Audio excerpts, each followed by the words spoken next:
For Sara Duterte Carpio, number of CTRs 313, number of STR 17, total amount involved 3,772,760,972 pesos and 48 centavos.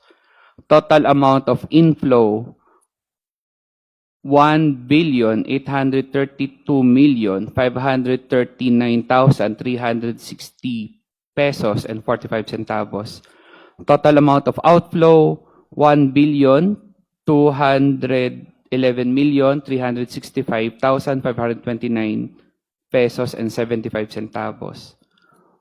For Manasseh Scarpio, number of CTRs 317, number of STRs 16, total amount involved 2,988,466,740 and 47 centavos.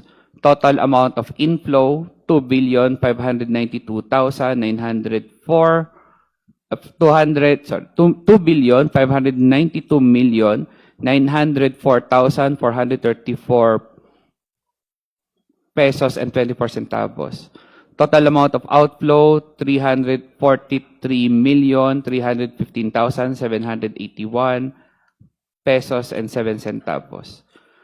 Total for both 630, number of CTRs 630, number of STRs 33, total amount involved 6,721,227,712.95 and 95 centavos. Total amount of inflow 4,425,443,794 and 69 centavos. Total amount of outflow 1,554,681,310 and 82 centavos. There are undetermined inflow or outflow transactions based on our system, but we see transaction movement, so we categorize it as undetermined. So that is 791,102,607 and 44 centavos. Just for the record, ED, are the figures accurate? Yes or no?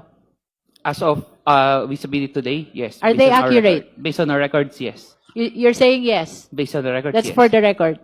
Madam Chair, wala po yan sa salin, ah. Honorable Sua, do you want to be recognized? Sinasabi ko lang po, eh di wow.